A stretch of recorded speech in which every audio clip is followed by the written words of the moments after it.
Bom dia, amigos. Estamos reunidos para mais um culto matinal dominical.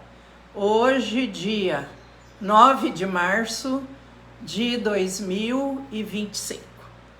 Vamos iniciar. Eu vou ler os Salmos 51.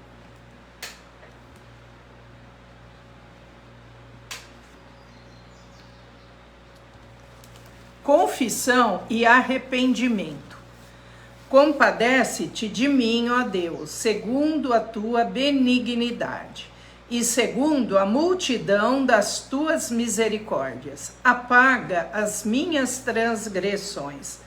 Lava-me completamente da minha iniquidade e purifica-me do meu pecado. Pois eu conheço as minhas transgressões e o meu pecado está sempre diante de mim. Pequei contra ti somente, e fiz o que é mal perante os teus olhos, de maneira que serás tido por justo no teu falar e puro no teu julgar. Eu nasci na iniquidade, e em pecado me concebeu minha mãe.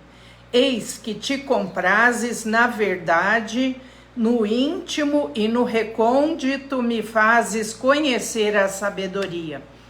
Purifica-me com hisopo e ficarei limpo, lava-me e ficarei mais alvo que a neve. Faze-me ouvir júbilo e alegria, para que exultem os ossos que esmagaste. Esconde o rosto dos meus pecados e apaga todas as minhas iniquidades. Cria em mim, ó Deus, um coração puro e renova dentro de mim um espírito inabalável. Sacrifícios agradáveis a Deus são o espírito quebrantado, coração compungido e contrito, não o desprezarás, ó Deus. Eu vou ler também Lucas, capítulo 13, a partir do versículo 22, a porta estreita. Passava Jesus por cidades e aldeias, ensinando e caminhando para Jerusalém. E alguém lhe perguntou: Senhor, são poucos os que são salvos? Respondeu-lhes: Esforçai-vos por entrar pela porta estreita, pois eu vos digo que muitos procurarão entrar e não poderão. Quando o dono da casa se tiver levantado e fechado a porta, e vós, do lado de fora, começardes a bater, dizendo: Senhor, abre-nos a porta. Ele vos responderá: Não sei de onde sois. Então direis: Comíamos e bebíamos na tua presença e ensinavas em nossas ruas. Mas ele vos dirá: Não sei de onde vós sois, apartai-vos de mim, vós todos os que praticais iniquidades. Ali haverá choro e ranger de dentes, quando virdes no reino de Deus Abraão, Isaque, Jacó e todos os profetas, mas vós lançados fora. Muitos virão do Oriente e do Ocidente, do Norte e do Sul, e tomarão lugares à mesa no reino de Deus. Contudo, há últimos que virão a ser primeiros, e primeiros que serão últimos.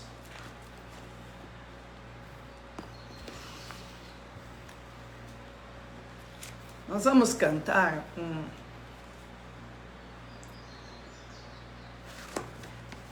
Deixa Jesus encher tua vida com seu Espírito e seu amor, encher seu coração de gozo e louvor.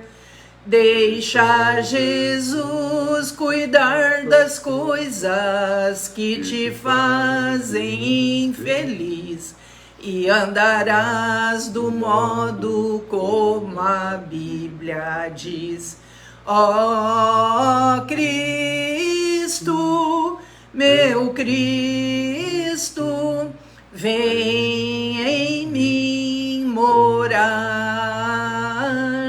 Cristo, meu Cristo, vem em mim morar. Ó, venha e cante com toda a alegria do teu coração. Renda tudo a Ele, tenha salvação. A Ele dê tuas tristezas, desilusões e tua cruz. Tudo entregue hoje em nome de Jesus. Ó Cristo, meu Cristo, vem em mim morar. Cristo, meu Cristo, vem em mim morar. Então, como nós lemos, Davi confessando o seu pecado e confessando: em pecado eu nasci, mas cria em mim, ó Deus, um coração puro e renova dentro de mim um espírito inabalável, um espírito contrito. Humilde e contrito, não o desprezarás, ó Deus. Hoje, no final do nosso culto, nós estaremos ministrando a Santa Ceia.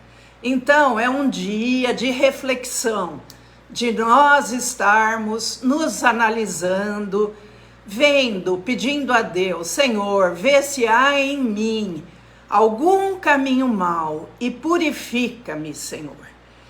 E assim, cada um de nós nos entregando ao Senhor e pedindo: perdoa, Senhor, livra-me de todo mal, livra-me das iniquidades, porque eu quero ter uma vida de santificação em comunhão com o Senhor, nosso Deus. E nós queremos entrar pela porta estreita, que é apertado o caminho, mas é o caminho que leva à salvação. E esse caminho é Jesus. Senhor nosso Deus, nosso Pai, muito obrigada, Senhor, pelas bênçãos recebidas por mais uma semana de vitórias que o Senhor nos concedeu. Porque nós temos a cada domingo iniciado em comunhão com o Senhor, buscando a Tua presença, a Tua comunhão e o perdão e o renovar da nossa vida. Por isso, ao tomarmos a Santa Ceia, que estejamos renovando, Senhor, a nossa fé, a nossa esperança, o nosso amor e declarando a nossa profissão de fé, de que somos de Jesus, de que cremos e assim participamos daquilo que o Senhor nos ordenou, comer do pão e beber do cálice, assim anunciando a morte do Senhor, até que Ele venha nos resgatar, antes que a porta se feche, que estejamos assim, arrependidos, contritos, aguardando, Senhor, a Tua vinda e a Tua misericórdia, o Teu amor estará conosco. Abençoa, Senhor, a palavra que vamos ouvir agora através do Michel. Derrama sobre ele a Tua sabedoria, a Tua unção, a Tua graça, que ele fale aquilo que provém do Senhor. Abre, Senhor, as nossas mentes, abre o nosso coração, o nosso entendimento. Fala com cada um de nós, Senhor. Obrigada por tudo. Em nome de Jesus oramos. Amém.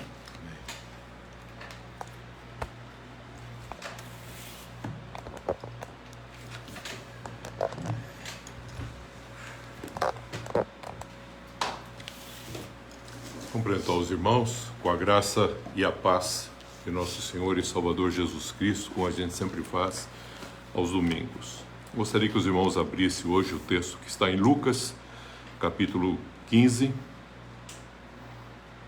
a partir do versículo 11 até o 32. Nós não vamos fazer a leitura toda, é um texto bem conhecido, que fala a respeito da parábola dos dois filhos, o pai que tinha dois filhos. Dentro desse capítulo 15, é interessante destacar que Jesus está falando a respeito de pessoas pecadoras e também a relação da religião com essa condição do estado do pecado.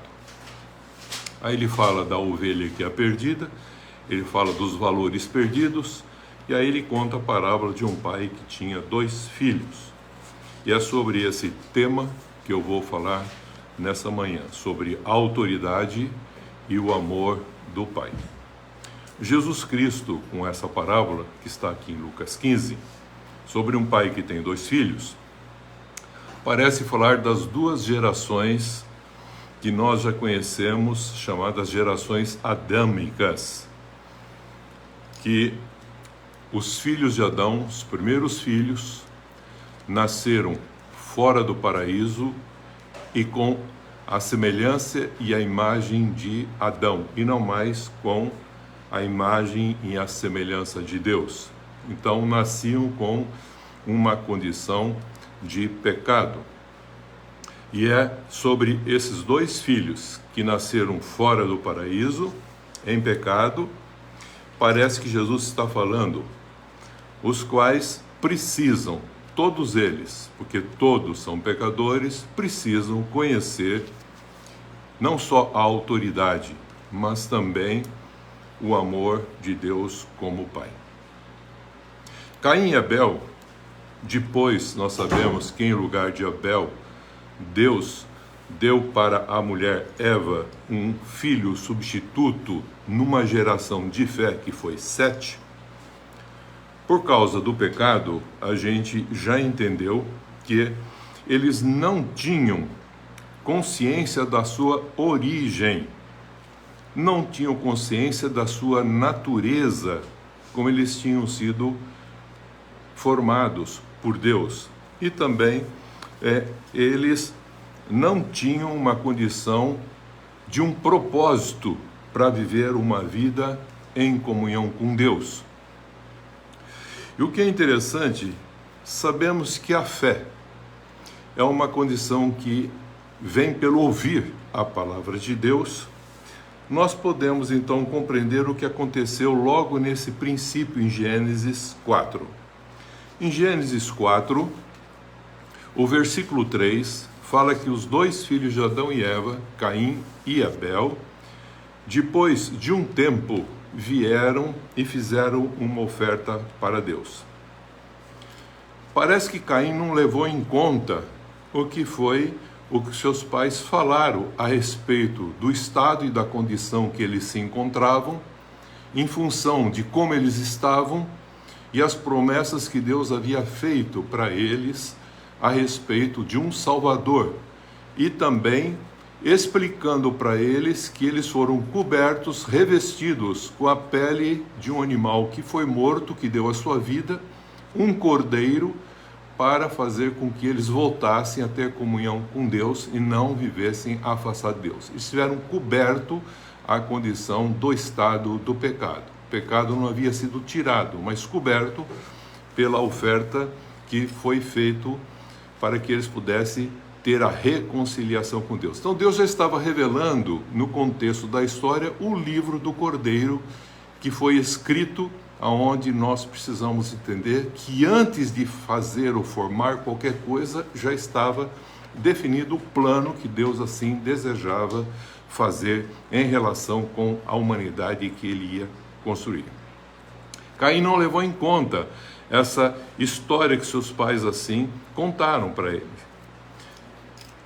Que a terra foi tornada maldita por causa do Adão e que a mulher passaria a ter dificuldade e, com dor, gerariam filhos espirituais. Então nós sabemos que o filho mais velho, Caim, conhecido assim como primogênito, ele é aquele que oferece, como diz lá em Gênesis 4, o fruto da terra, que Deus falou que tinha se tornado maldito. Enquanto o filho mais novo, Abel, trouxe como oferta as primícias do seu rebanho. Hebreus 11:4 afirma que, pela fé, Abel ofereceu melhor sacrifício do que Caim. Pela fé ele fez isso, porque sem fé é impossível agradar a Deus. Para compreender a revelação, a autoridade e o amor e a graça de Deus dada pelos pais, que receberam essas bênçãos e transmitiram a seus 2 filhos. Então Jesus parece que está falando dessas 2 gerações, que todos nós somos pecadores e que necessitamos da graça de Deus e do amor de Deus, de um Salvador para a gente retornar essa comunhão com Deus. E é interessante que a Bíblia fala para os pais falarem para os filhos a respeito das grandezas, das maravilhas de Deus, o que Ele tem feito para cada um de nós. E é isso que Ele pede, para os pais falarem aos filhos. E os filhos lembrarem e poderem viver essa experiência que os seus pais tiveram para, pela fé, expressar o contexto da fé. Adão e Eva receberam a promessa de um Salvador e as primícias da própria graça salvadora, porque eles foram revestidos com a pele de um cordeiro, para que voltasse a restabelecer a comunhão com o Criador. O homem que vive sem a revelação da promessa de Deus, por isso é importante falar a palavra de Deus, porque isso promove o que nós chamamos a fé. Ler a palavra de Deus, porque isso promove a fé.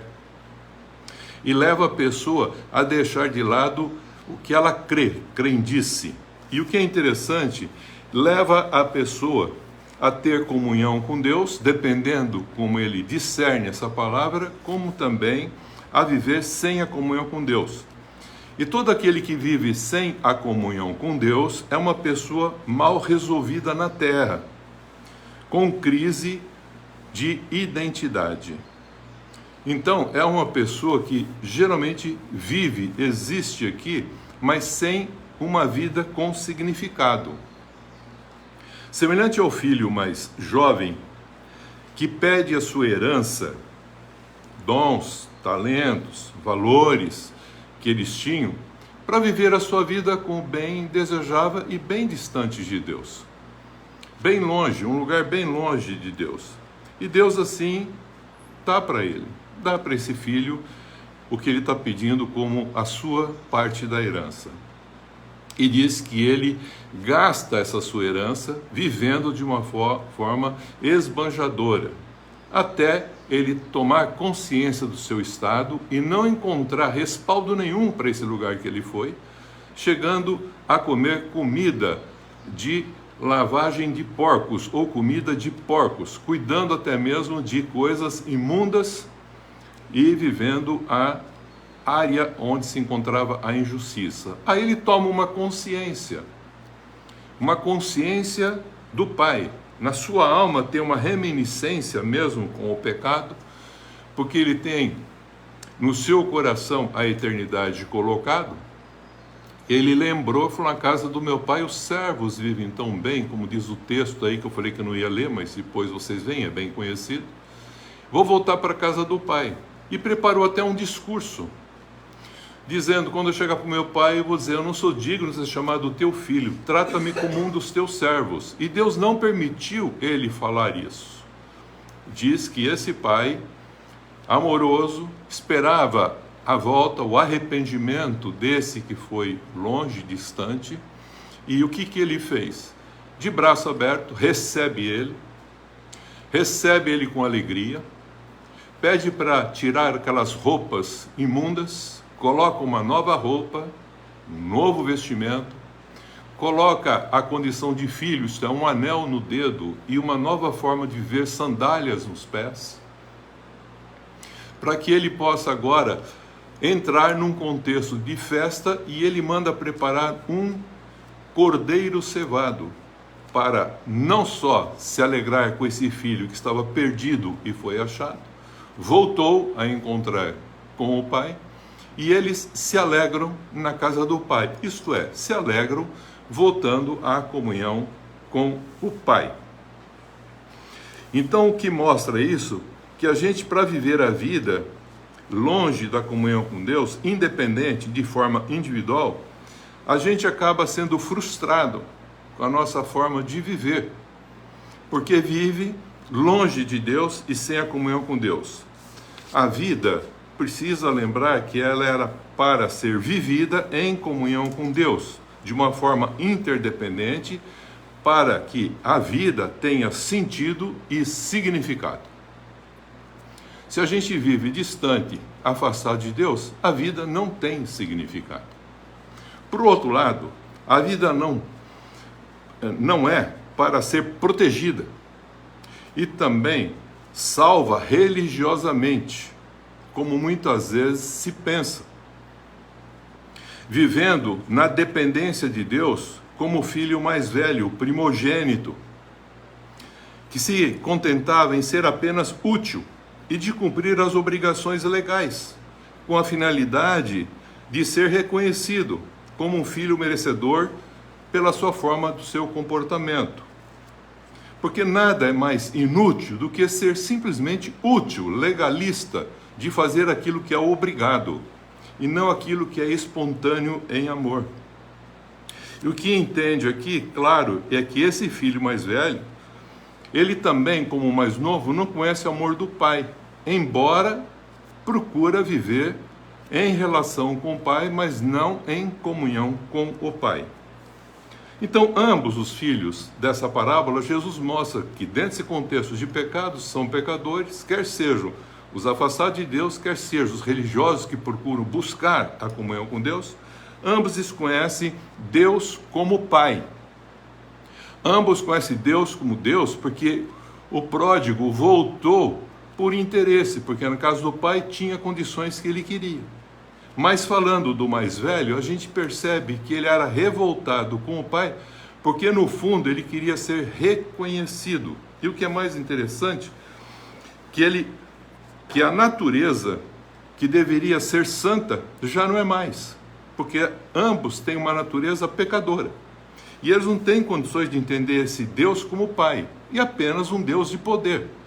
E estão procurando nesse Deus de poder satisfazer as suas necessidades, os seus interesses, sem entender o verdadeiro sentido da autoridade e o amor do Pai para com eles, para ter um propósito de vida que seja significativo, não só para viver plenamente a vida agora e depois a eterna, de uma forma interdependente, não só com Deus, mas também com o irmão, com o próximo. O homem, no princípio, foi formado para expressar as virtudes de Deus, que é o amor desinteressado, a graça e a comunhão. Isso é a base de todo o contexto do cristianismo. Como muitos começaram, pela condição do pecado, procurar entender Deus e de conhecê-lo, isto é, ter uma comunhão com Ele, começou a aparecer uma teologia chamada sistemática, isto é, uma teologia interpretativa de como viver, de que jeito viver, o que fazer para agradar a Deus, e resolutiva de problemas que as pessoas enfrentam no dia a dia. E deixou-se de lado a teologia pedagógica que a Bíblia revela, que é sistêmica, é vivencial, de comunhão com o Criador. Sistêmica porque ela envolve o ser como um todo, corpo, alma e espírito, de viver essa vida para aprender e conhecer Deus. não só com a vida para aprender a conhecer Deus, mas conhecendo Deus, expressar Deus com a sua vida. É isso que Jesus está falando com essa parábola. E para revelar agora o Deus, não mais como um Deus de poder, mas o Deus como o Pai. O Pai, a sua autoridade e o seu amor revelado antes do princípio da criação do mundo. Revelado ainda no contexto da eternidade em Jesus Cristo, em que ele já via a condição de toda a humanidade a partir de Cristo Jesus. A teologia não é para produzir entendimento de Deus, mas conhecimento da autoridade e do amor de Deus. Essa é a base de tudo. Essa parábola que Jesus conta em Lucas 15, de 11 a 32,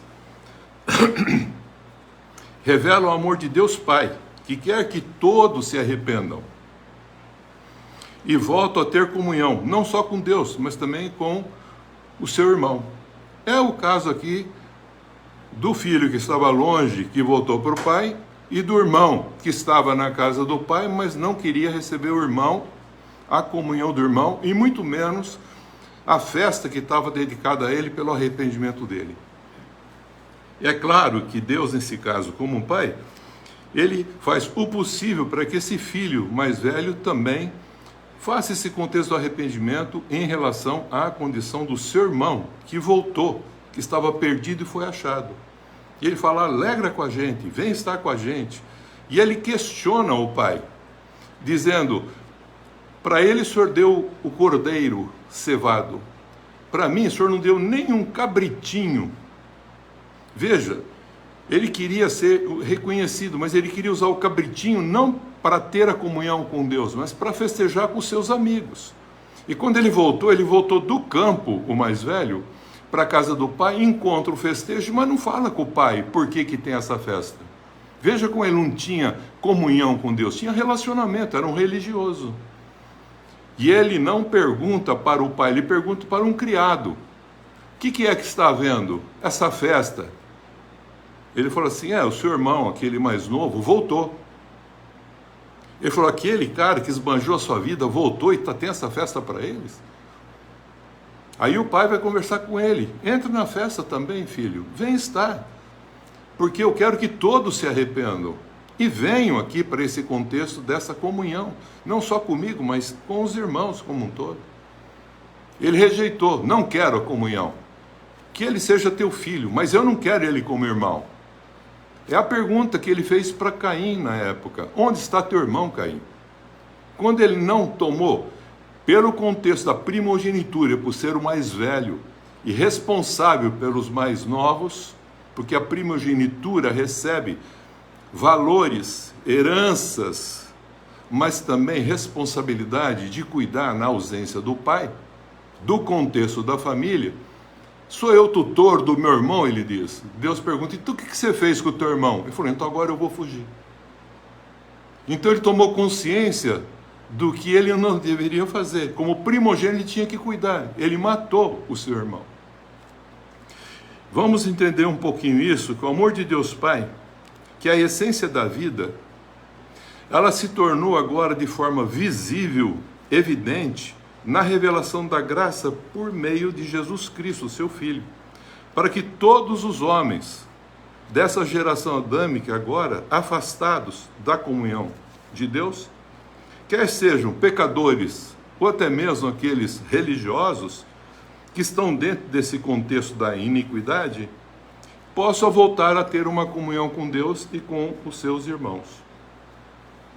Você encontrará resposta e solução para a sua vida quando você, na realidade, tem a palavra de Deus, que é Cristo, que é o Verbo de Deus, e também o Espírito Santo, que te ilumina os olhos do entendimento do coração, para que você possa ter e ser uma nova pessoa em comunhão com Deus e com o seu irmão. Em Mateus 10, eu gostaria de destacar só os tópicos, depois você lê, que é maravilhoso entender o que ele falou para os 12 apóstolos, Depois que ele escolhe os 12 apóstolos para dar continuidade ao seu ministério, Jesus faz a seguinte consideração. Ele escolhe os apóstolos e dá a instrução a eles. Fala das admoestações para serem prudentes como a serpente em relação ao mal, e simples como pombas em relação ao contexto do que é o bem.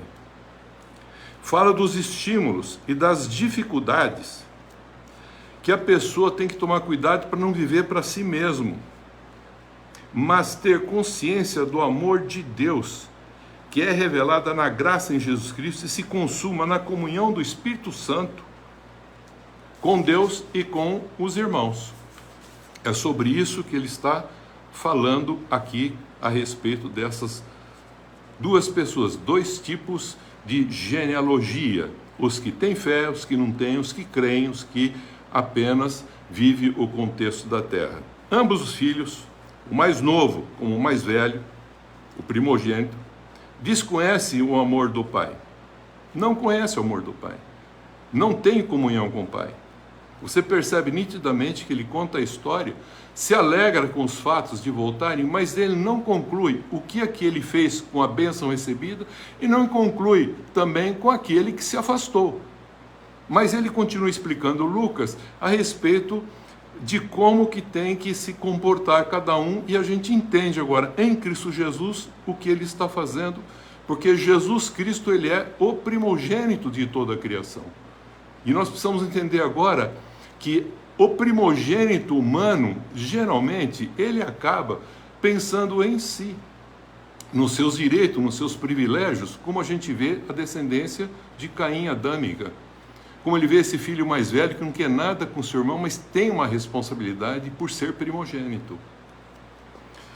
Com essa pedagogia que nós vamos fazer hoje, com essa pedagogia que nós chamamos a mesa do Senhor, que nós pegamos o pão partido e o vinho, e nós vamos comer isso, o pão e o vinho, nós passamos a entender o significado da cruz.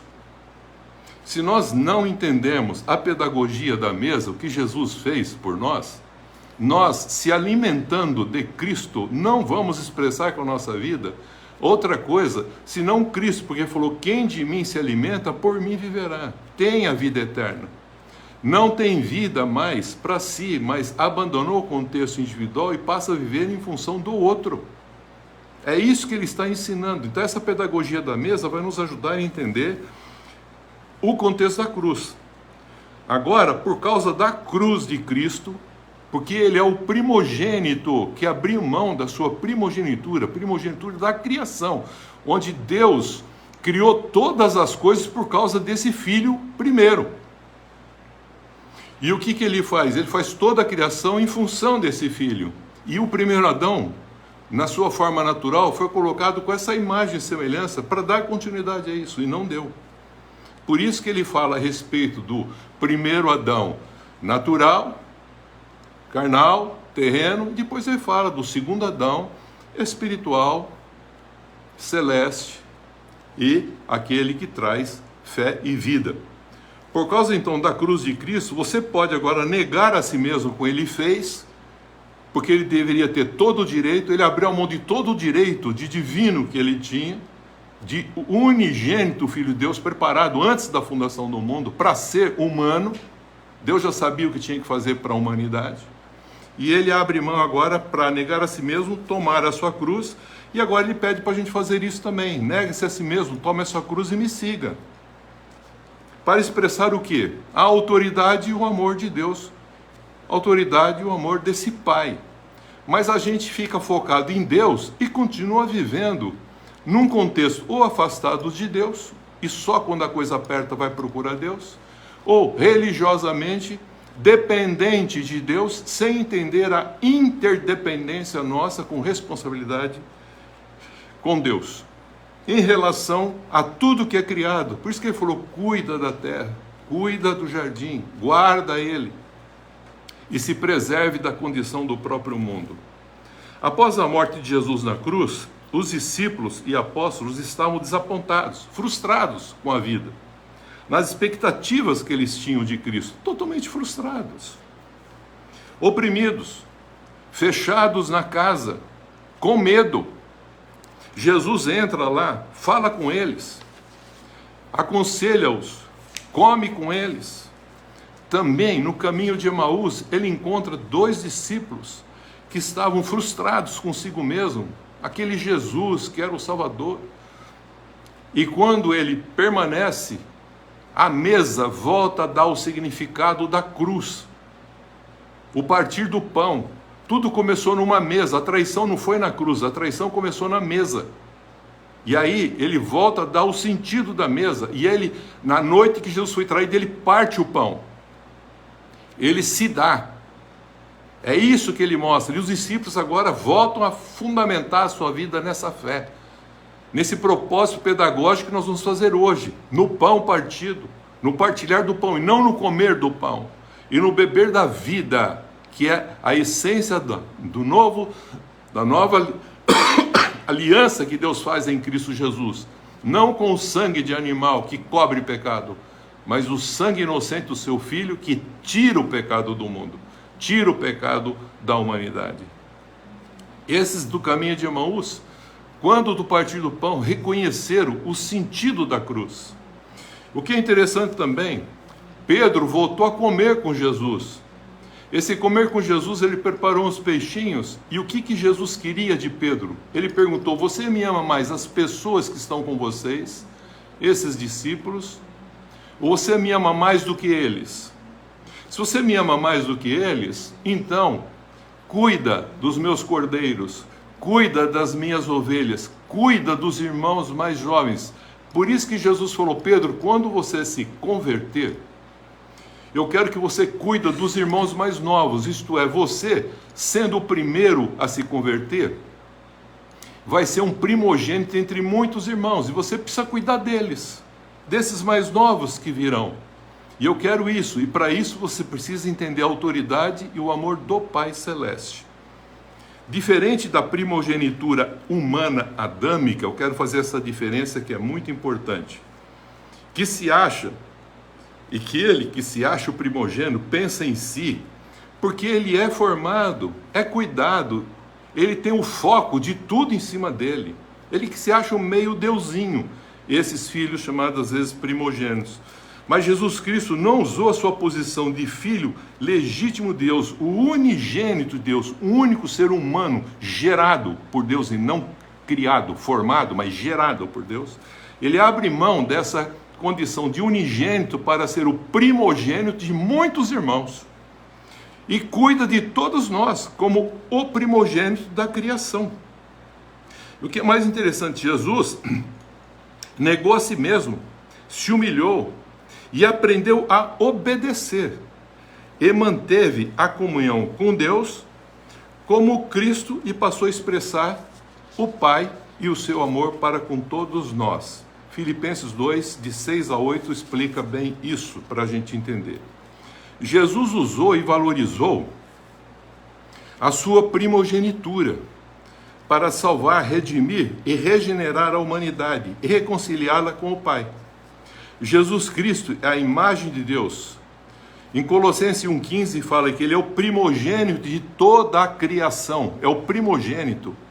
Nele tem a razão de toda a criação, inclusive o próprio homem, formado à imagem e semelhança de Deus, com essa imagem de Cristo, para ser um ungido. Cristo significa aquele que é ungido. Colossenses 1,15 fala isso. E ainda, Cristo fala, ele foi criado para ele, tudo foi criado por ele e também para ele. Versículo 16. Ele, Cristo, é antes de todas as coisas e nele tudo subsiste. Esse Cristo é agora a revelação que nesse tempo se faz carne, mas embora já estivesse antes da fundação do mundo, preparado todas as coisas, como fala em 1 Pedro 1, 17 a 21. Depois você lê em função do tempo, dá uma lida, 1 Pedro 1, 17 e 21. Ele é soberano, ele é herdeiro de tudo e vive com Deus, sendo conhecido o seu sangue, isto é, a sua vida, antes da fundação do mundo. Antes de criar o universo, Deus já havia revelado qual era o seu plano, qual era o seu propósito. Tudo isso estava em quem? Em Jesus Cristo.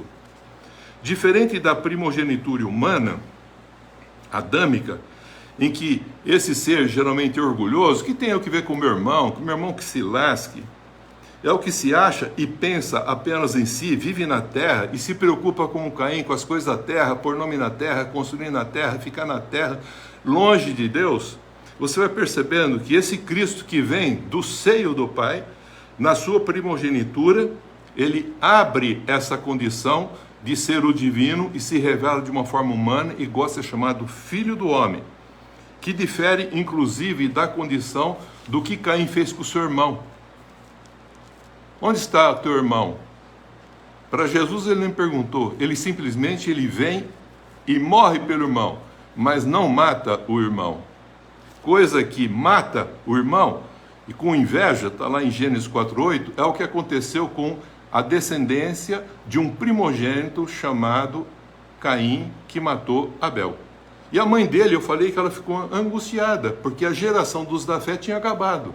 E ela pediu um substituto que tivesse fé para dar uma geração, que é a descendência de Adão a partir de Sete. Depois de Sete veio Enos. Em Enos 4:26, Gênesis 4:26, diz que começou a invocar o nome do Senhor. Aí essa geração daqueles que invocam a Deus, que conta a genealogia, que conta o tempo. E dentro dela eu falei que tem um homem chamado Enoque, o sétimo depois de Sete, que andou com Deus, em comunhão com Deus, e ele não viu a morte, e Deus o levou para si. Enquanto os demais, mesmo os filhos de Deus, viviam e tinham uma palavrinha depois, viviam tantos e tantos tempos e morriam. Então Jesus abre mão da sua primogenitura a favor dos seus irmãos. Razão de contar em Lucas 15, de 11 a 32, que o primogênito adâmico, o pai fala para aquele filho mais velho, que todo primogênito recebia por herança o contexto paterno em dobro. Está lá em Deuteronômio 21, 17. E ele diz assim, tudo que é meu é teu. Como primogênito, você deveria estar com o irmão, cuidando do irmão. Mas os filhos adâmicos primogênitos, pela forma que são educados, quase sempre não entendem esse propósito. Jesus Cristo, como primogênito, também não vendeu a sua primogenitura por um prato de ervilha, como fez o caso do Esaú, em Gênesis 25, 29 a 34, e que repete lá em Hebreus capítulo 11. Jesus, com essa parábola, mostra que os dois filhos, o primogênito ou o irmão mais novo, desconhece não só a autoridade, mas também o amor do Pai Celeste. Porque Deus não escolhe, queridos, conforme a lógica humana. Pela primogenitura, do direito, do mérito, pela tradição ou pela cultura, que é comum as pessoas pensarem na cultura, abençoar o filho mais velho. Mas sim, Deus trabalha, a lógica de Deus, ela é primeiro natural e depois terrena, mas também ela é espiritual e celestial, porque ele vê o coração. Não importa se é o mais velho ou se é o mais novo, mas ele quer o coração. O menor sempre vai prevalecer sobre o maior, como diz na Bíblia. Razão de exaltar sempre o que é mais humilde, Mateus 23, 12. Por isso a gente vai encontrar a dificuldade das mulheres espirituais terem filhos espirituais. E depois os filhos que nascem, você vai perceber Abel e não Caim, Isaque e não Ismael, lá em Gênesis 17, 18, 19, Jacó e não Esaú, Gênesis 25, 23, José e não os irmãos, Davi e não seus irmãos mais velhos, 1 Samuel 16, 18. Essa é a razão de você ler um fato curioso em Gênesis, que eu quero destacar, 48, 13 e 20. Foi uma surpresa para José. O filho abençoado, que tinha ido lá para o Egito, depois ele teve os seus filhos. E quando Jacó estava bem velho, quase perdendo já a visão, ele trouxe os 2 filhos para que Jacó os abençoasse, colocasse a mão sobre eles e desse uma bênção. E é comum a respeito desse pensamento, veja a distância que já tem isso evocado nas nossas formas de pensar. O que aconteceu? José levou o seu filho mais velho, Manassés, que é o primogênito, e colocou na mão direita do seu pai Jacó, Israel. Botou a mão dele na cabeça, a mão direita dele na cabeça do filho, que era Manassés. E pegou a mão esquerda do pai e colocou na cabeça do seu filho, que era o mais novo, o Efraim. E ele esperava que Deus, como sempre abençoa, os pais são a expressão dessa bênção de Deus para transmitir essas bênçãos, ele esperava que assim fosse. E o que aconteceu? Jacó cruza as mãos. Embora não vendo, ele sentiu a altura dos meninos ou dos filhos, ou a idade, ou o nome falado, ele cruzou as mãos. Ele botou a direita na cabeça de Efraim e botou a esquerda na cabeça de Manassés. E deu a bênção. E quando ele deu a bênção, o que é mais interessante, veja como é fantástico. Jacó cruzando as mãos, o filho fala: pai, não é assim. O mais velho é esse, a mão direita é sobre esse. Aí o Jacó diz: filho, eu bem sei o que eu estou fazendo. Eu sei como Deus abençoa. É assim que Deus abençoa. É na cruz. Não é como os homens pensam, não é como os homens acham que é a bênção da primogenitura. Mas é aqueles que uma vez que se são primogênitos, que cuidam dos irmãos. Deus não escolhe e abençoa o primogênito humano, adâmico, para grandes propósitos, Gênesis 25, 23, mas escolhe o humilde de coração, 1 Samuel 16, 11 e 12, não é pelo tamanho, não é pela idade, não é pela condição que você vê, não é de crer, mas é de fé, porque Deus vê o coração, não importa se é primogênito ou não, o importa o coração, mas é que os primogênitos geralmente são formados, educados, crescem num contexto de cuidados, totalmente diferente do mais novo. Então nós vamos entender que os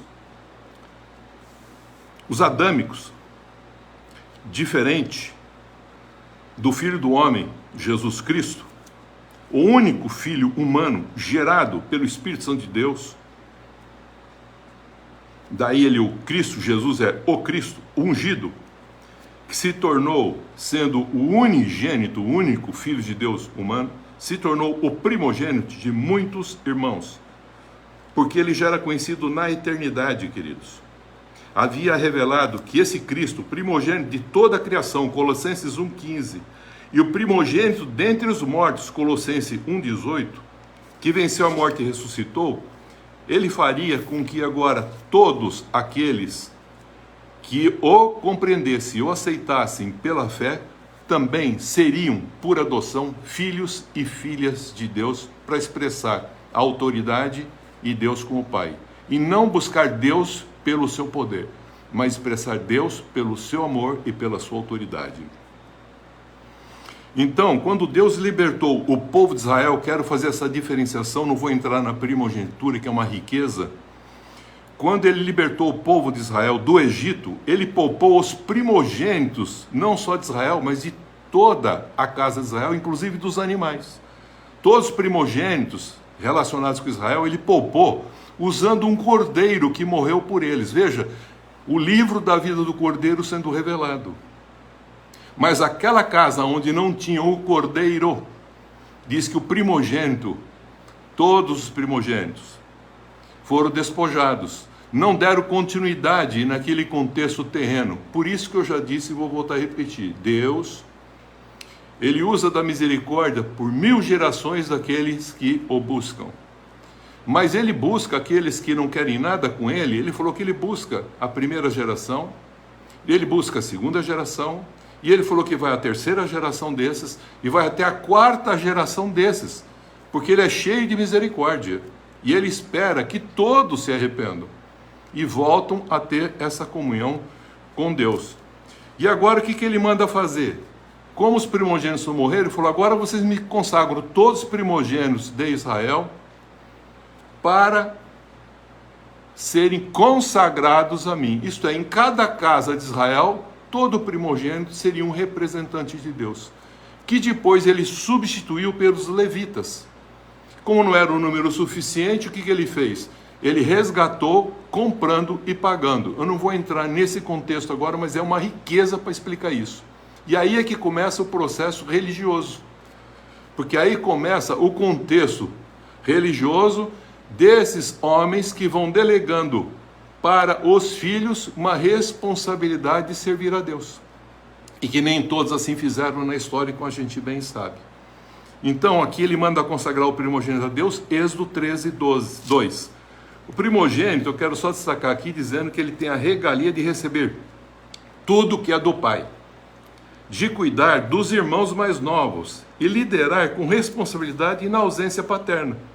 É o que Jesus fez por cada um de nós, porque ele é o primogênito e unigênito de Deus, antes da fundação do mundo, porque Deus já sabia, por ser onisciente, onipresente e onipotente, que o homem ia se afastar, seria enganado e que precisaria de um resgatador. E ele, sendo o primogênito de toda a criação e o primogênito entre os mortos, ressuscitou e faz com que os homens agora possam voltar a ter a comunhão com Deus, Pai, para que nós agora, como filhos por adoção, Efésios capítulo 1, os versículos de 5 em diante, fala a respeito da importância que Deus nos fez para sermos uma expressão de bem e praticarmos o bem.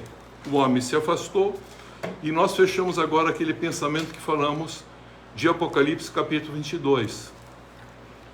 Que o imundo continua fazendo a imundície, vivendo no mundo, que o injusto continua praticando a injustiça, mas que o santo continua a se santificar e que o justo continua a praticar a justiça, e que tudo isso possa ser entendido, que vamos ter que prestar conta um dia daquilo que nós fizemos, daquilo que nós decidimos com a nossa vida, porque há 2 gerações apenas, todos somos pecadores, todos, e Jesus veio para todos nós, para dar a condição de aceitarmos o que ele está falando e conhecermos não mais o poder divino, mas a autoridade divina, o amor do Pai, e voltar a reconciliar com o Pai, e reconciliado com o Pai, na unção do Espírito Santo, sermos uma expressão de Cristo. O que é um Cristo? Cristo é aquele que é ungido para ser uma nova pessoa, uma expressão, é o nascer de novo para expressar Deus nas virtudes de amor, que hoje é revelada, que nós conhecemos em Cristo Jesus e que se consuma com o Espírito Santo, para que o amor de Deus em cada um de nós possamos expressar esse amor para com os irmãos que são ao nosso redor. Que Deus abençoe em Cristo Jesus, e nós vamos fazer agora a ceia, a pedagogia para entender o sentido da cruz. Vamos fazer um cântico antes e depois nós vamos fazer a ceia do Senhor, comemorar a ceia do Senhor em memória do que Cristo fez por nós, para que a gente possa ter a expressão desse Cristo com a nossa vida agora. É o que o filho mais novo, Jesus, explicou que ele ia fazer. E Jesus agora ensina-nos a ser essa expressão de um Cristo. Que a nossa vida, como um Cristo, possa realmente, no dia que manifestar, após a morte, ser a expressão desse Cristo que veio mostrar para nós o que é ser um filho de Deus. Vamos cantar agora. Oh, que belos hinos hoje lá no céu, é que o pródigo ao seu lar voltou. Vede o Pai Celeste prestes a abraçar este filho que ele tanto amou. Glória, glória, os anjos cantam lá. Glória, glória, as harpas tocam já. É o santo coro dando glória a Deus, por mais um remido entrar no céu. Ó, que belos hinos hoje lá no céu, é que já se reconciliou. Alma rebelada que rendida a Deus, renascida para o lar voltou. Glória, glória, os anjos cantam lá. Glória, glória, as harpas tocam já. É o santo coro dando glória a Deus, por mais um remido entrar nos céus. Este arrependido vinde festejar, como os anjos fazem com fervor. E depois alegres e de anunciai que se resgatou um pecador. Glória, glória, os anjos cantam lá. Glória, glória, as harpas tocam já. É o santo coro dando glória a Deus, por mais um remido entrar no céu.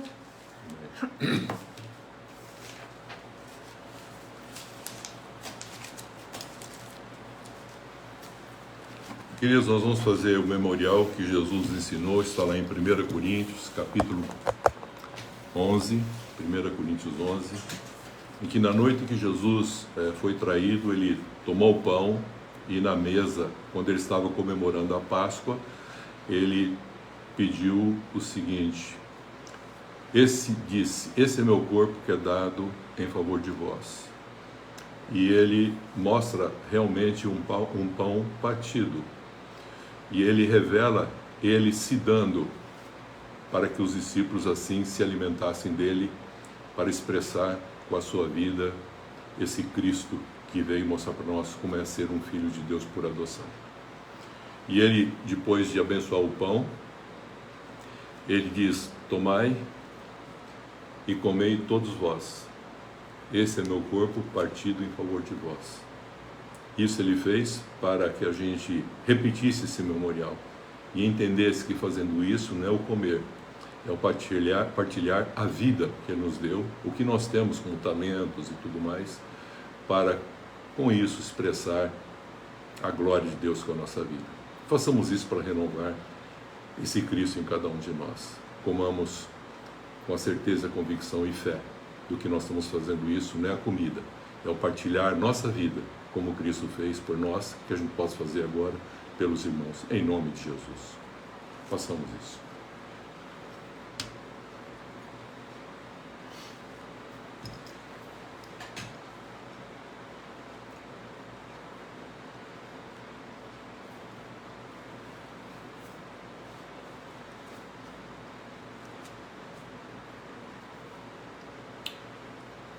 Agradecemos, Senhor, pelo que o Senhor fez por nós.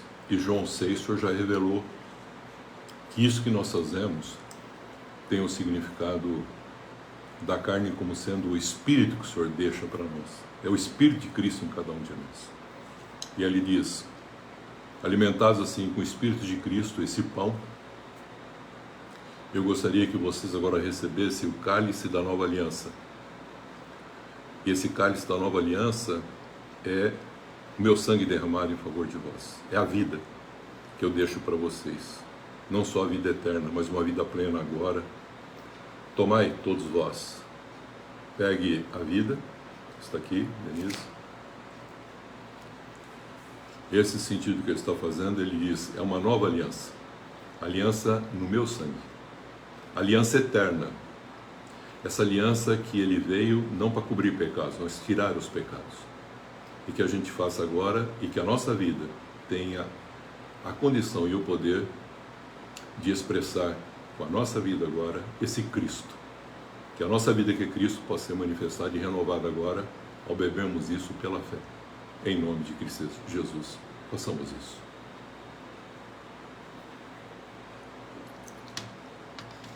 Alimentados com o Espírito de Cristo e renovados pela fé nessa nova aliança do sangue, da vida de Cristo em nossa vida, que a gente seja uma expressão desse Cristo com a nossa vida, onde estivermos, para a honra e glória de Deus. Amém.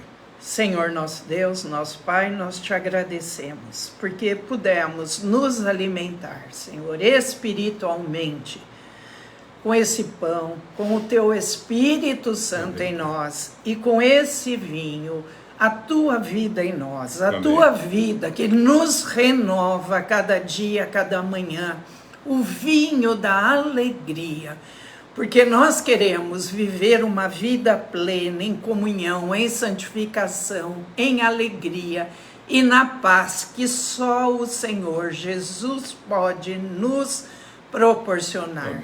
Unidos, Senhor, com toda a Igreja de Cristo na terra, nós aqui fizemos esse ato da Santa Ceia, da comunhão, e juntos, Senhor, corpo de Cristo, alimentados, recebendo das mãos do Senhor Jesus Cristo, nosso sumo sacerdote, nós, alimentados, te louvamos, te agradecemos e santificamos o teu nome. Amém. Amém. Jesus querido, abençoa todos que participaram Amém. Conosco, os que participarão, que todos entendam que esse ato é um ato que Jesus disse para fazermos. Fazei isso em memória de mim, até que eu Amém. Venha, Amém. Até que Jesus retorne para nos buscar. Obrigada, Senhor. Amém. Amém. Nós iniciamos esta semana. E tomamos posse. Para nossas vidas. Nossas famílias. Nossos trabalhos. De uma semana de bênçãos. Uma semana de vitórias. Sempre confiantes nas promessas de Deus. E rejeitamos toda obra maligna contra nós. Rejeitamos toda obra maligna contra nós. E que não sejamos usados pelo mal. Em nome do Pai, do Filho e do Espírito Santo. Amém. Deus abençoe a todos. Amém.